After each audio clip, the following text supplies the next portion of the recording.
Part 2. This is a continuation of the story. The link to the first part is in the description of this video. Enjoy watching. It turned out that Joan wanted a quick divorce, with the trust situation dealt with separately. She would not contest the grounds of infidelity, as they believed that if they went that route, the time for the divorce to be granted would be shortened since she was already remarried. I told them to proceed, and Barbara said I was making the right move. She mentioned she was done measuring and that we needed to discuss material options and pricing. Why? I asked. Because this town is growing, and it won't be long before other homes are built that may allow them a direct view into yours. Also, finishing off the house will add value. For the next 4 hours, we discussed each room and ordered the items online. After spending a considerable amount, I asked her if she expected me to hang them when they arrived, and she said yes, that's a man's job, but she would help. She figured she better check in with Judy, and we were glad she did. Judy had inside knowledge about what they found in the coffin. Wrapped and taped in bubble wrap for protection was a sealed envelope. Once it was open, it contained a note saying, "Next time, James and Joan, when you try to harm someone, make sure the person you hired is competent." It was signed by me. When I heard that, I couldn't help but laugh. When Barbara got off the phone, she asked for an explanation, so I told her that before I left to report, the judge had me sign a bunch of blank pages as if I was signing a letter. What they found must have been one of those. Barbara was just about to start dinner when I got a call letting me know all my friends and their spouses were on their way to welcome her to the neighborhood. I told her not to bother starting anything because we were about to have a house full. They wanted to welcome Barbara to our village in group. Apparently, Connie had spread the word that I had brought a classy lady back with me, and my daughters had approved. All the ladies wanted to meet the woman who had caught my attention. They joked all night that they had to see it to believe it. Charlie had finally found a girlfriend. Within 10 minutes, the group arrived, and I proudly introduced Barbara to everyone. We were having a potluck dinner, country-style fried chicken, baked beans, nachos and cheese, potato chips, fries, coleslaw, fresh buns, 2 cases of beer, and pecan pie. All the ladies loved Barbara's selection of dishes. After introductions, she quickly fit in, discussing the curtains, blinds, and rods she had ordered, saying they should arrive on Friday.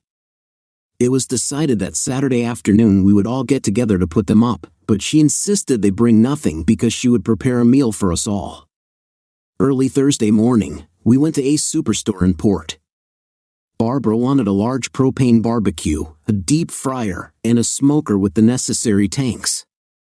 We ended up buying a patio set that would seat 8, with 8 extra chairs, and arranged for delivery the next day. I bought pre-cut lumber to build a couple of tables. Friday morning, I started building her an outdoor cedar table that, when collapsed, would stand against the back wall but would be used as the main counter for serving food when pulled out. I stained it to match the wood of our log home and protected it in the same way. She loved it. Thank goodness Ace Hardware pre-assembled it. It saved a lot of time. Saturday at noon, they brought their ladders, and the 5 of us guys soon had the curtains set up in all the rooms. We let the ladies hang them. I had to admit in front of them all that Barbara had a great sense of design and style, which made her smile. What we had done made the house look that much better, and I acknowledged it. I laughed because Barbara blushed. Bill pointed out that I was going to need a garage and a storage room for the patio items before the winter weather set in. I had to agree, but if I was going to do it right, I wanted a protected pathway with a mudroom for coats and boots, all made with logs. Barbara said we needed room for 2 freezers. I groaned, and Connie caught it, saying, "Are you already planning for more kids?" I blushed, and everyone laughed. "Poor Charlie, he's already henpecked and doesn't know it," Connie joked, and everyone roared again. Barbara had smoked and slow-cooked 20 pounds of ribs, made a huge potato salad, and prepared a quick shredded pickled cabbage relish and a regular salad. It was a hit with everyone, so all the ladies had to find out how the cabbage was made. To reward her for all her hard work, I made her breakfast on Sunday. Then, with friends, we took a cruise up the coast. Seeing her enjoyment in what we were doing, I made a note to take her to Seattle for some whale watching and to spend a day at the market. When Judy called Barbara, she privately admitted that she was in love. I felt the same, but I wouldn't make a move. I was too old and saw myself as too set in my ways. It had been an interesting week. We had over 3 evenings designed and laid out the plans, and my 4 best friends enjoyed teasing me about being in love. No matter how hard I argued, they knew I was in a challenging position. The rock removal company would be coming next week to start leveling the additional space. By the time they were finished, we would have county approval for a 4-bay garage, a built-in storage area in the back with an in-law apartment on top, and a 16-foot walkway leading to the large mudroom. James and Joan had been called into the FBI. Rumors suggested it wasn't going well. The investigation had narrowed down to 2 possible suspects who may have been hired to carry out the plan against me. It was difficult for them because of the lack of concrete evidence, and both were under scrutiny. On Friday, I received an interesting phone call from the president of the company I had founded. He wanted to know, as a major shareholder, if I would be interested in becoming the new CEO. I asked if I could have a week to think about it, and he agreed.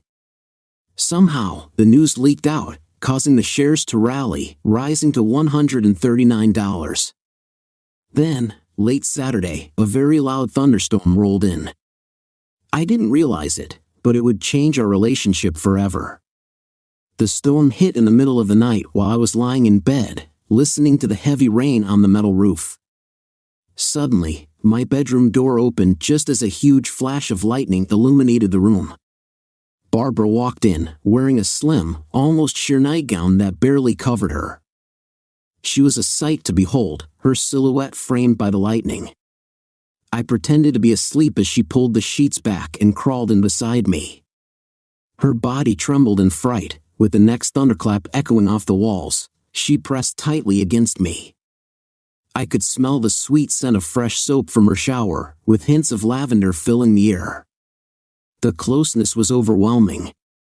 Turning sideways, she slid her leg over mine, wrapped her arm around my chest, and laid her head on my shoulder. I hadn't been this close to a woman in years, and I was a nervous wreck. As she raised her head to kiss my cheek, I turned toward her, and our lips met. A gentle kiss turned into a slow, lingering exchange, fueled by our emotions. It became a night of wonders and whispers, as we made up for lost time. It wasn't just a physical connection, we were truly making love. In the afterglow, we admitted our feelings for each other. It was almost 10 a.m. when hunger finally compelled us to get out of bed. I went down to brew some coffee, dressed only in my pajama bottoms. While waiting for it to brew, I called my daughter, Judy. "Dad!" Judy exclaimed, surprised. "It's good to hear your voice. I have to ask you something. What did Barb say to you during Jin's wedding?" I replied that the moment she saw you in the wedding party, it was love at first sight. The more she learned about you that night, the more she felt her feelings were real. She watched you all night, and ever since your return home, she's been on cloud 9. "Whatever you plan to do, don't hurt her," Judy said, concerned. I chuckled and said, "Just between us, she slept in my bed last night, and this morning, we admitted we're in love." Judy got emotional, so I told her I would let her go and talk to her later. The coffee was almost ready, so I cleaned the French press and warmed our cups. Just as I finished, the doorbell rang. It was FedEx with a special delivery for my lawyer, my divorce certificate. The court had waived the waiting period due to extenuating circumstances. I was officially free. Barbara was coming downstairs, her face glowing with happiness. Her cell phone rang, and she answered. Within seconds, she burst out laughing. After a moment, she ended the call. "That was Judy," she said. "She had a question for you." "Oh, and what was that?" I asked. She asked if it was okay if she started calling me Mom, Barbara replied, giving me another kiss. You just had to tell her, didn't you? I laughed. Barbara said, I had to make the first move because you never would. She was right. I had seen myself as too old to fall in love again. I poured us both our morning coffee and walked over to the kitchen table. After mixing mine the way I liked it, I grabbed Barbara's cup as she headed toward me.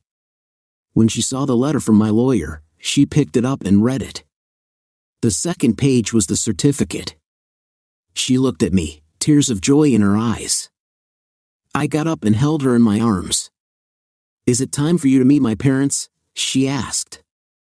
When I said yes, she called her mother to ask if they still did family gatherings on the family farm during Labor Day weekend. When she said yes, she told her that she would be coming home for it, and her mother was thrilled. Instead of having it on Monday, she explained that they would be gathering on Saturday because others had plans for that Monday. Judy and Joanne were both out before the end of summer, and we spent one day going through their binders.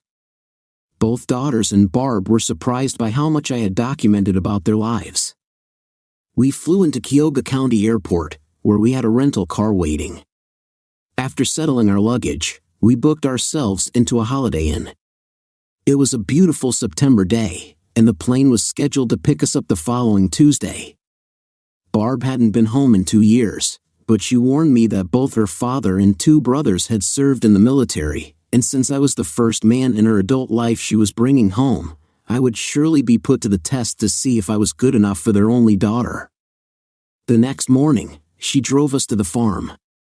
We arrived early, and I figured this because we were the third vehicle in the yard. Her mother rushed out of the house to greet us before we even turned off the car, clearly shocked that her only daughter was with a man.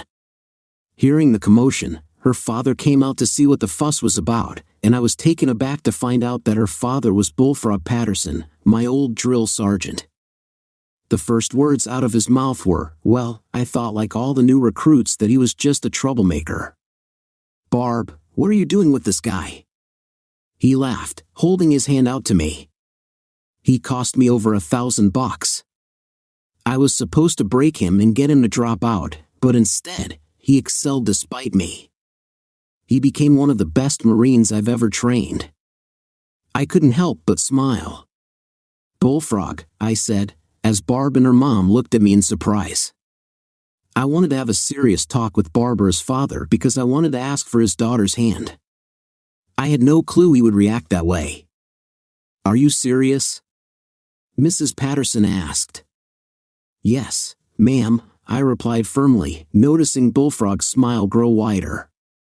You've got it. John is my only reply, he said.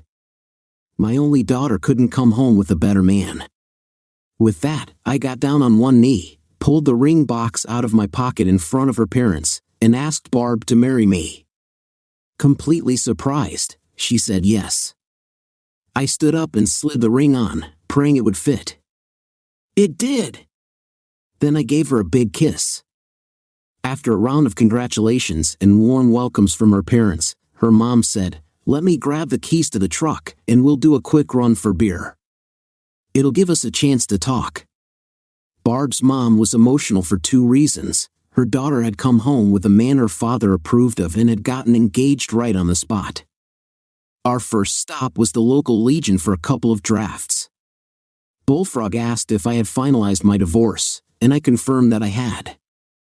I explained how I had met his daughter and how our relationship developed. He knew I came from a good background, so he didn't need to pry. He introduced me to everyone proudly as his future son-in-law. Someone asked how he got the nickname Bullfrog. I explained, he was our drill sergeant for basic training, and it was his job to weed us out. Since I joined at the age of 16 with my parents' approval, he felt I really didn't want to be there. He came down on me hard. Every little mistake meant extra punishment. One night in the barracks, one of the guys said, "Man, you're really in for it. What do you think of him?" I replied, "He reminds me of a bullfrog sitting on a log trying to catch bugs. The problem is, in his eyes, I'm the bug." The guys loved it, and it stuck. We spent a couple of hundred picking up beer and rye. I knew Bullfrog would make sure I was so intoxicated by the end of the day that I wouldn't be able to drive. By the time we got back, the yard was full of cars. We took some of the beer and rye to the house, then drove Bullfrog's truck around to park it for easy access. As we arrived, Barb and her mom greeted us. Just then, a voice in the crowd yelled, "Son of a hard hat." "Charlie, is that you?" I looked up to see measly Mike. "Old dog, how in the hell are you?" "It's good to see you, brother." Within seconds, we were giving each other a big brotherly hug, knowing we were still good friends. Bullfrog looked at us and said, "You know each other?" "He's the best tech I ever had working under me," I replied with a big grin. Bullfrog asked, "Why did he call you Hard Hat Charlie?"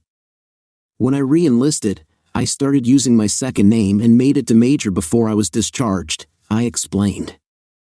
"I got that name from my SEAL team during what would end up being my last mission." "So, you're the Charlie who saved my son's life," Bullfrog said.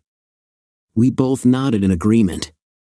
Barb walked up, stood beside me, and whistled to get everyone's attention.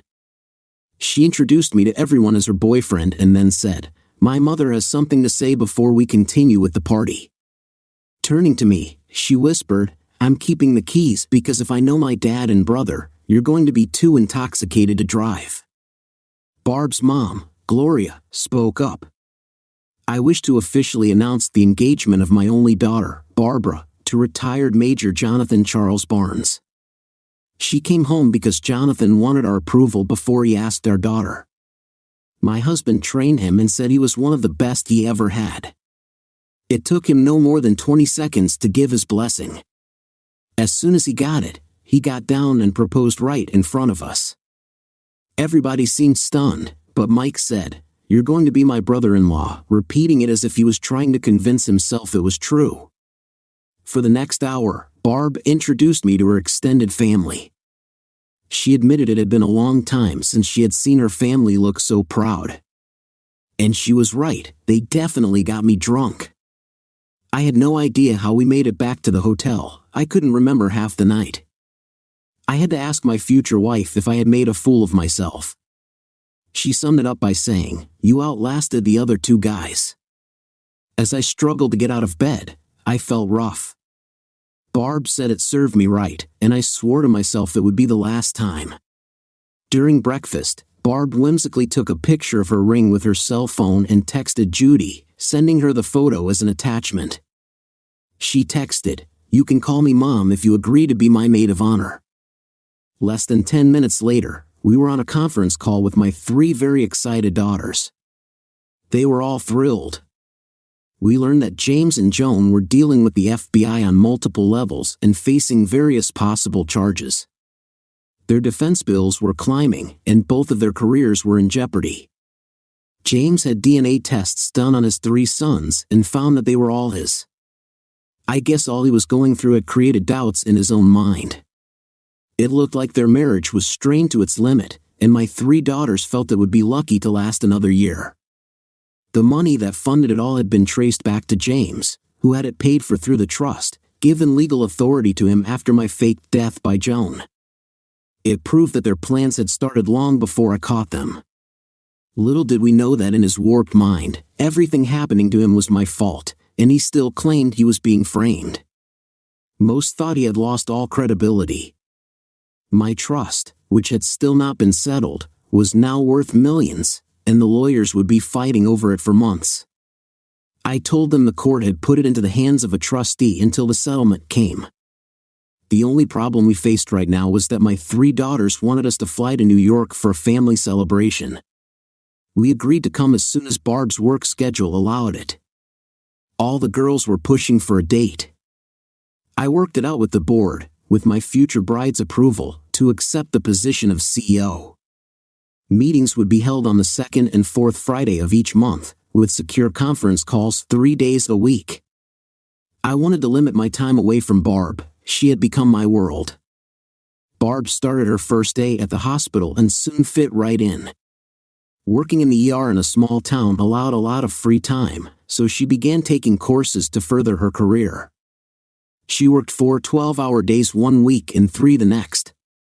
Her hours were from 6 a.m. to 6 p.m., so I made sure to have meals ready by the time she came home. Our friends got a kick out of how domesticated I was becoming. It made me wonder if they had ever had a clue about a bachelor's life. After her first 3 weeks, we flew out that Thursday night to New York so I could attend a press conference the following morning to announce my new position on the board. It was after that media event that I learned the court had ruled that all the changes made to my trust after the report of my false death were made illegally. The court ruled that I would have to pay James and Joan 19% of its current value, and if they wanted any of the personal property, they would have to buy it back at market value if I agreed to sell it. It was a huge blow for them. I instructed my lawyers to work out the details of the split, providing they got to keep their family home. After the conference, Barb and I went back to my parents' house, where we learned my 3 daughters and Stephen would be joining us on Saturday. Mom and Dad wanted to give their own version of a welcome to the family. Although she had the staff, Barb cooked the meals. We had one big problem to solve, where we would get married and how we could satisfy our friends and family. By the end of the day, with my parents' help, we decided to get married in Ohio and have a second reception back here with family and their friends, along with a gathering with the crew back home. After everything was settled, I would ask Barb's brother, Measly Mike, to be my best man. Judy was Barb's maid of honor, and Jean and Joe would be the ladies in waiting. Stephen and her other brother would round out the wedding party. We set the date for the last Saturday in December because it had always been Barb's wish to be a December bride. We had just finished a delicious family dinner made by my mom when there was a knock at the front door. When my dad returned from answering it, we were surprised to find my former wife asking to talk to me. My gut told me no way, and so did my parents. Barb said, "You must forgive her before you can be free from the past." Connie told me about her actions and how your wisdom won them both over. It's time you applied your own wisdom to yourself. I went to Dad's office for a few moments before calling Joan. "Joan," I said, "before we begin, I want you to hear the last words I heard from you years ago. I was sitting in the judge's office when he spoke to you. Pay attention to the tone of your voice and what you said back then. Just so you know, I just emailed a statement to CNN confirming that I was there when the judge recorded it, and I listened to the conversation via speakers while you two were talking." Joan's face went pale. She now understood that I knew the whole truth. The mass media had never played the entire conversation. I excused myself to get a strong drink so she could have the privacy to hear her own words as I remembered them that fateful day. I returned with a scotch and water, listening outside the door until the conversation between the judge and her was finished before going back into Dad's office. Imagine if you can that conversation from my side as I listened to you deliberately write me out of my daughter's lives. Try to see it from my perspective, the cheating, the hurt, the pain, and the tears. Consider the price we all had to pay because you became my older brother's high-class partner. I have asked many times what James did during the 3 years he lived with us besides betraying me behind my back. What was it you famously told our daughter, that the story about their dad's death was sad but true? But we can be thankful because it brought Uncle James to all of you. I said this coldly, with a firm voice. Did you ever say anything in our relationship that was 100% true? Jennifer, Judy, and Joe have all heard the same thing. They have even seen the date it was recorded and know it was before my reported death. The result is that they are now questioning everything James and you ever said to them. Listening to that tape has forever destroyed any trust they had in both of you. I told her, time appears to have proven that I was nothing more to James and you than a tool for you to use for your own ends. When Jennifer found me, I knew I could not be the walking dead anymore. It was time for me to reclaim my name, my family, and my life. The family secrets had to end. I stated this firmly. Joan looked shell-shocked. My words had struck her like arrows of steel. Tears were now flowing like a gentle spring rain. I had to wonder if it was caused by remorse or the shame of being caught. I got up from behind my dad's desk, handing her a box of tissues. Taking my drink in my hand, I left, saying I would give her time to gather her thoughts. Barb and my parents were in the living room when I walked in. My mom was showing Barb all the photos she had collected over the years. By the looks on their faces, I can guess it's not going well, my father said. Well, she heard her own words to the judge in his response. Before I gave her a chance to speak, I told her to imagine how I must have felt, considering I was listening to the conversation on his speakerphone at the time. I asked her a few questions, and she lost it, so I'm giving her time to collect her thoughts before we talk. I told her that her daughters had heard it all too and saw that the conversation had taken place days before my reported death. I pointed out that her own words had destroyed any trust her daughters had in both of them. I came out because I did not want to watch her tears. "Are you okay?" Barb asked me with genuine concern. "Just stating the facts," I said. "It has given me an inner peace I have not felt in a long time. The rage, the anger I once had is gone. I can now accept whatever comes." It looked like Barb was right. Then, after refilling my drink, I walked back into the office and sat down, lighting a cigarette while I waited for her to begin. "We saw you catching us as the brass ring. Finally, we would get what we had always dreamed, the chance to live our lives beyond closed doors." When the judge called, James was in the kitchen with me. We both saw him interfering in what was not his business. His anger and rage drove my thoughts and my response. "I really hadn't given my comments much thought," Joan said softly. "You know the judge was right. Your father had been texted the video I took before the judge called him. Your father asked us to do nothing until he got there. Within the hour, he was in his plane flying down. When he heard the conversation, he himself went into shock. They both felt, as I did, that you had set everyone up. If it came out, their careers would be over and their reputations damaged beyond repair. When Jennifer heard it, she demanded we get our DNA tested to verify that what we believed was true. Thankfully, she was my biological daughter. Both would have reacted strongly if it had been different," I replied. "Your comments made it clear that everything you two were doing was deliberate. Now you know why. To this day, your own father has had little to do with you. He told the whole family when he went home what had to be done and why. The question I have is, what gave you the right to write me out of our children's lives? I have to ask because our daughters want to know." I stood up because her tears were starting to flow again and walked out. "What are your thoughts so far?" Barb asked. "She's trying to justify her actions, nothing more, nothing less. She has shown no remorse and hasn't apologized. I feel the only thing she is sorry for is the fact that it has all come out," I said. Just looking at the three of them told me all I needed to know. They were as shocked as I was. We were all trying to figure out why she had come. "We are both looking at doing time," Jan said when I came back into the room. "The FBI has us on charges of lying to them, at least tax evasion, faking a death, theft, and a couple more, all involving your trust. Our lawyers are trying to work out a plea deal as we speak before we're officially charged. James and I both feel if you spoke up, they might not be as harsh. Sadly, to this point, they have not asked me a word. Why would they? I was in the forces overseas fighting for our freedom while others play their games," I said with a smile on my face. "I really can't help you, can I? You made your bed, you lie in it. This is James and your mess. I have often asked myself if you were ever really in love with me. I now know you weren't. I guess you'll finally learn the hard way that there are consequences for your actions that money can't buy you out of. You haven't changed. I had hoped for you to apologize for what you had done, but you didn't.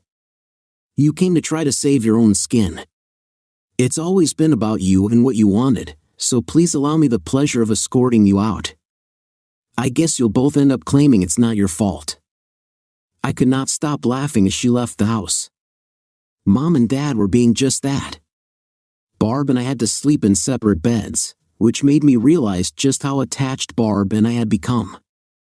There is nothing like the warmth of a body next to you in the middle of the night from a loved one that can calm a troubled soul. It was a night of tossing and turning, making me appreciate how much we had become one. It was about 2 when Barb sneaked into my room. When she said, "I couldn't sleep without you," it brought a smile to my face. I responded, "It's moments like this that make us feel young." As she climbed in beside me, I drew her into my arms. When she saw the tears in my eyes, she had to ask me why. I responded, "I finally understood what it meant to have a loving wife." It became a memory we would share and cherish for the rest of our lives. I guess my words hit home because Barb started to cry. I calmed her down with gentle kisses. "I need to know right now," she asked, "how do you feel about us having kids?" I paused before speaking, then said, "Kids have a unique way of keeping the old young at heart. If you can accept the fact that I will be in my 60s before the last of our brood is out of the house, I see no problem if we have more than one." "I guess it's time we started working on one," she said, and we did. Dad was already up when I went down. The whole bottom floor had the smell of fresh coffee in the air, bringing back memories of my childhood. It had always been his routine to brew coffee when he was off. I had to agree, coffee made like that was richer and more flavorful than today's drip stuff. "Good morning," Dad said as I walked in to get a cup and join him at the table. "I want to thank Barb and you for ruining a good night's sleep." What was my reply? "Your mom had to wake me up when Barb slipped into your room to ask me what I thought we should do." He laughed. "I told her that you were both old enough to know what you were doing.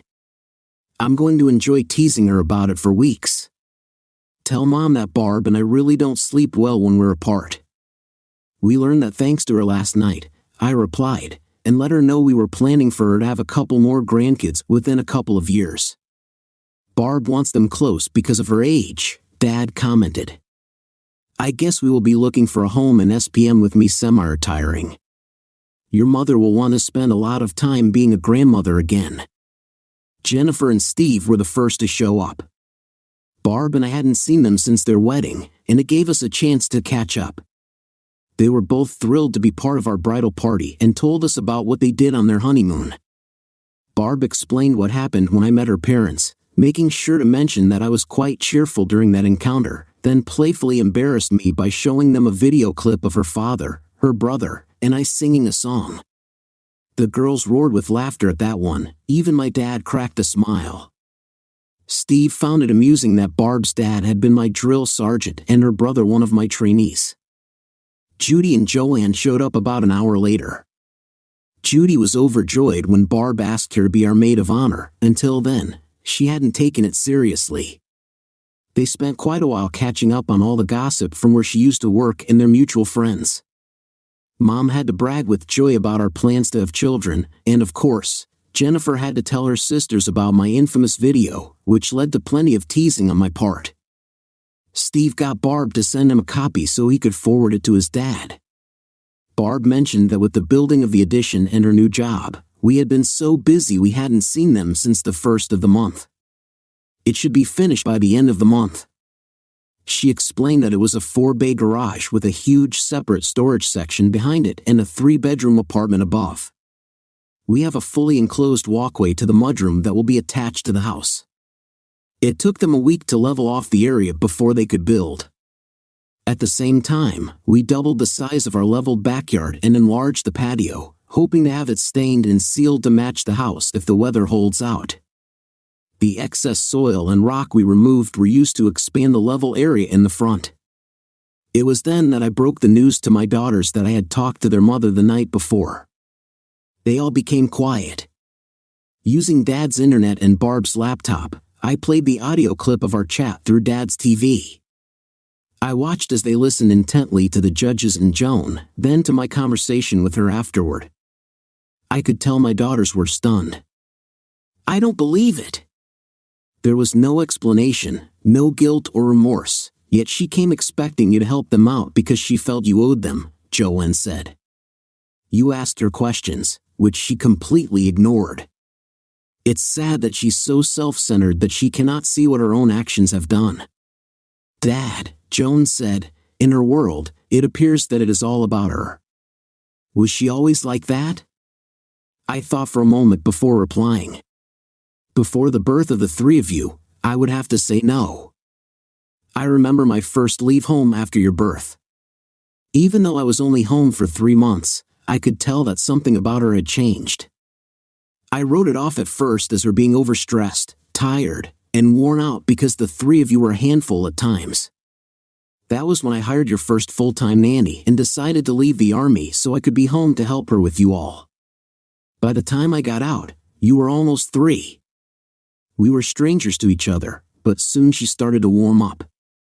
Now I see that for her, it was all a front. During that year, James had moved in and had gotten a job. He started his civilian life, and with Dad's help, I started building my company. I guess my relationship with her during that time was just a facade she hid behind as she built her future with him. That is why I asked her if she had ever been truthful to me. Honestly, it sounds like she had a mental breakdown caused by extreme depression after your births that she never sought help for, Judy said. Both Barb and I have seen that quite often in our line of work. One of the classic symptoms is a personality change. It's a way the mind helps them cope. That may explain what happened, but not her actions. Sadly, after all that has been done, this is the final straw. My mother and her 2 sisters agreed. I thought, this is just something else she can blame me for. I didn't know at that time how accurate that would turn out to be. To change the mood, Barb decided to get the ladies to help her choose the color of their dresses. I chimed in, saying I would be wearing black. When I was asked why, I said because black is the color for those grieving a loss.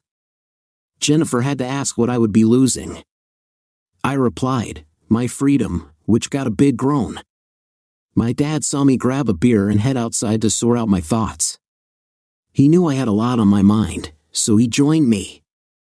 Son, I know it's hard to face. Don't try to second-guess yourself and what you did. You made the best decisions for all of us at that time based on what you knew. There's no good in looking back, life is just too short. Count your blessings, 3 beautiful daughters who make their grandfather very proud. They carry your morals, principles, and standards well, a future wife who has a heart of gold. My father and mother split their estate between me and you while sidelining James. You served your country and saved many lives. You took the high road always in your walk in life. Even though you lost it all for a while, today you stand tall and proud, free to live your life as you see fit, he explained. Your daughters just wrote their mother out of their lives. They made hard choices just like you, my dad said wisely. With the same knowledge, that should tell you that what you did was not wrong. It was your actions and your actions alone that brought your daughters home. They understand that regardless of the cost, you did what you did for the benefit of us all. That says it all. My dad always had a way of making me feel proud. His insightful words seemed to clear the fog in my mind, allowing me to have a clearer vision. Just think, you may end up with grandchildren older than their uncles and aunts, he added with a laugh. Not many get a second chance to do it better the second time. Focus on what's coming and leave the past behind. With a smile on my face, we walked back in and joined the rest of the family as they continued planning my wedding. Barb, my mom, and my 3 daughters were now discussing what type of flowers to choose, whether it would be a church service or just a civil ceremony, and if there would be a Christmas theme. I shook my head, so Dad and I spent the rest of the afternoon playing crib for a penny a point, doubling the stakes for special circumstances. I ended up losing $4.65. Let them handle it, he said, and just show up at the wedding. It's the easiest way to stay out of trouble. He was right.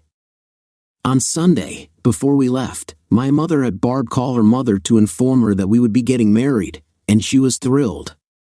Barb also made it clear that her future mother-in-law wanted to be involved in the planning. Dad overheard my mom on the phone say, "Don't worry about the cost, it's my husband and I's wedding gift to these 2, and he rolled his eyes. The 2 mothers argued about it, but my mother put her foot down, and that was that. Ever since her teenage years, her close female friends had always called her Sarge. They did agree that everything had to be approved by Barb, which reinforced in my mind that I was marrying my mom's replica because Barb was the same way. The way things were coming together made me question whether Joan and I had truly been in love. As we flew home, Barb mentioned her parents were flying out. Mom wanted to discuss locations, menu options, which band to hire, and whatever else she could think of to complicate matters further. They wanted to see what kind of life we led daily. We didn't even have to pick them up. Barb's dad was renting a truck so they could do day trips from our house while they toured the island. It was something he had always wanted to do, and now they had the chance. With just over 2 months until the wedding, time was catching up to us quickly. We returned home to find that the dive had burned down. So Tuesday morning found me sitting with the owner, who had no insurance and was not going to rebuild. I offered him fair market value for the property, and we negotiated the liquor license until we worked out a deal, provided the local council would approve it. Within 3 days, the mayor granted the approval, and by the end of the week, they began construction on the site. The contractors and builders were excited. They were constructing a back-to-back restaurant and bar that would take up a city block, using in part more logs from the mill and a concrete floor, with the two businesses sharing a common interior wall. Everyone was impressed, and using plans approved by the village, they said they would have the outside completed in 2 weeks. Former staff agreed to work in the bar and were thrilled by its new name, Bullfrogs. Using the nearest real estate agent, we had the restaurant space leased before they were done. I hired a firm out of Seattle to design the layout of the bar and to set it up. I paid extra for a rush job. I got Barb to have her mother skin her favorite picture of Barb in uniform and email it to us.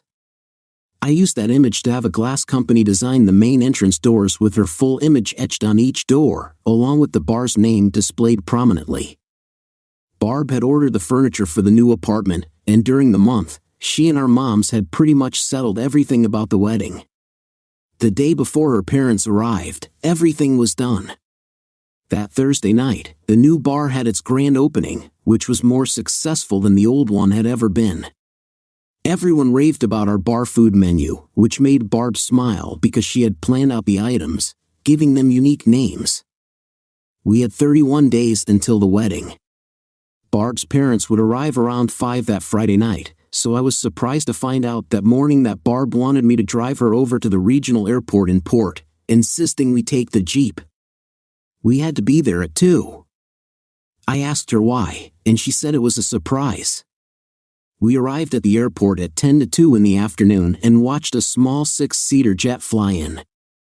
I learned something new. My dad flew his own plane. They both looked great. We had gotten my parents settled in and were sharing beers when Barb's parents arrived. After getting them settled, it was too late to start dinner, so we drove them down to our new bar. I took Barb's parents in my old Ford truck and let them drive. My future mother-in-law said my truck reminded her of the one her husband had when they were first dating. Barb followed us in the Jeep, which had become her pride and joy. When we arrived at the bar, Bull was completely surprised to see his full image on the main doors, twice. It blew him away. My dad, standing beside me, whispered softly, "Well done." I said to Bull, "When you walk in, I want you to give the order like you did when you wanted us recruits in formation." He agreed to humor me. As he walked in after opening the door, he let loose with his order in a roar, as if we were all standing in front of him. 16 former Marines quickly fell into formation and saluted him one more time. He had trained every one of them. He walked down the line and shook their hands, greeting them one by one with their full names. Gloria looked at me, her face glowing with pride, and said, "You know you'll have to carry him home." I nodded and laughed. Barb kissed me and said, "I love you," then told her mother that she had no idea I had named our new bar after her dad. Charlie had refused to tell me because he wanted it to be a surprise. Bull was taken aback when he saw the plaque on the wall above the bar that read, "Named after the toughest drill sergeant of them all, Bullfrog Patterson." We all tried Barb's menu that night and agreed the food was excellent for a bar. Dad and I had to carry Bull up the stairs to his bed. His former recruits had gotten him quite intoxicated. It would be discussed for weeks how much nicer he was when he wasn't in command. Bull would say for years it was the second time in his life he'd been shocked and awed. The first was when I asked for his daughter's hand. As my parents and I were relaxing in the living room, reflecting on the day's events, Gloria dropped the news that Bull was being pushed into retirement after 40 years of service and was at a crossroads in his life. Mike was taking over the family farm at the end of the year, and they were planning to move into town. Bull was taking it hard. He still had too much fire in him to retire. I looked into Barb's eyes and saw her growing concern. "You know, Barb," I said, "if he lived here, he would be the perfect choice to manage the bar." Gloria replied, "But where would we live?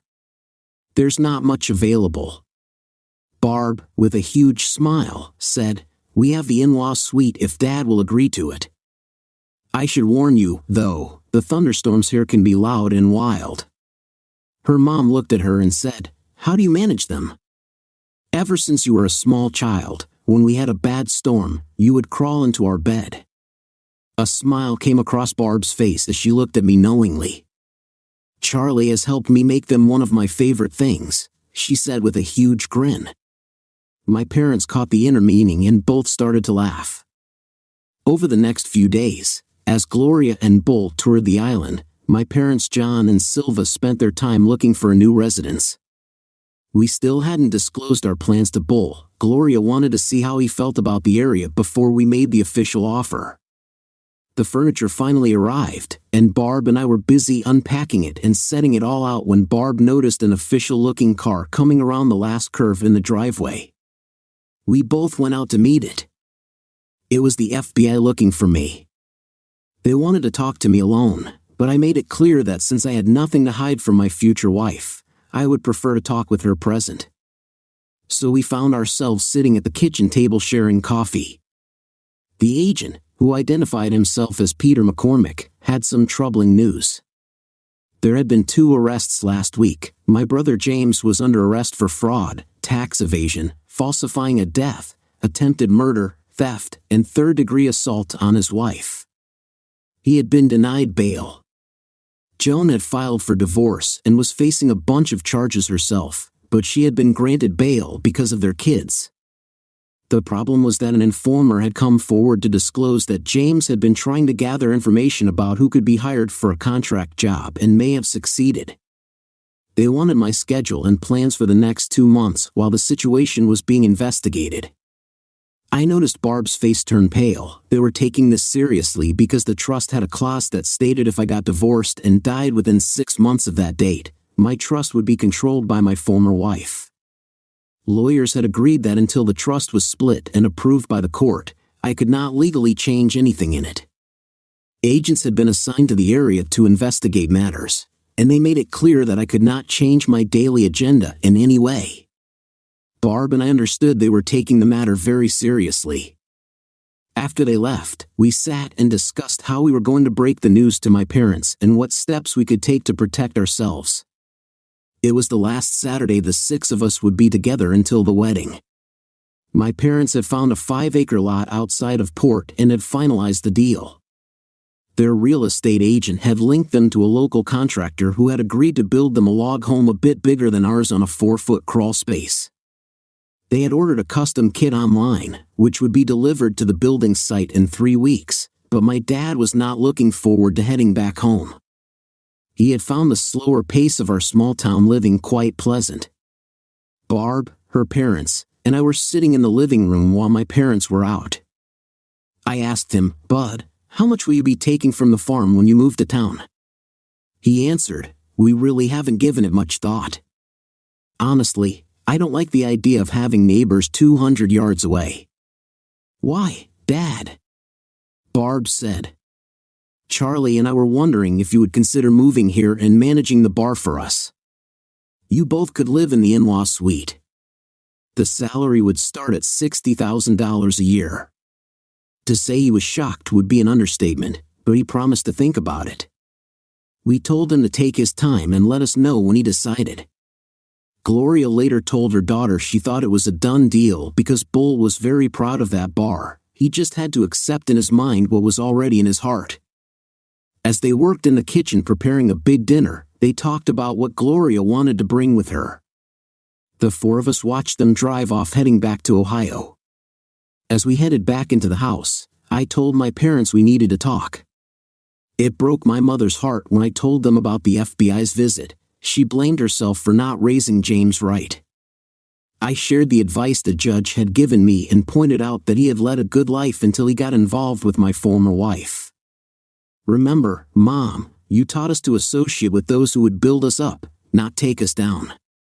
It's standing by my morals and principles that you raised us with that have kept me balanced and strong. James just threw away his chance.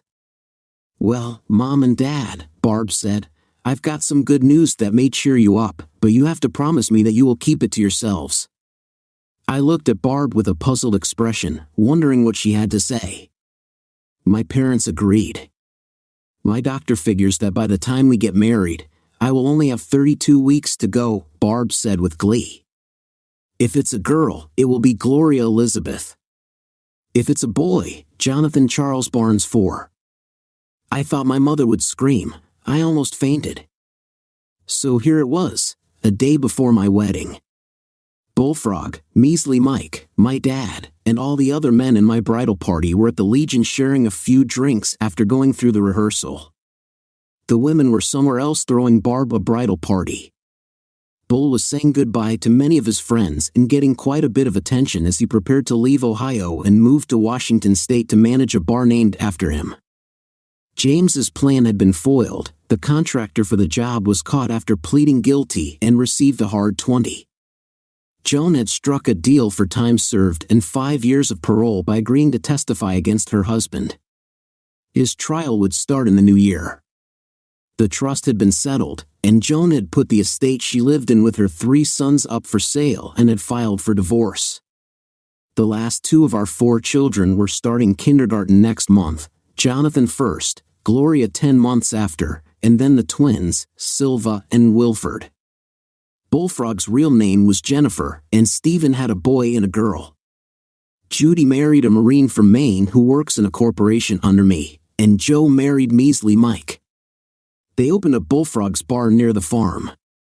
Life is better the second time around. Dear listeners, please share your thoughts in the comments section below, and don't forget to like, share, and subscribe.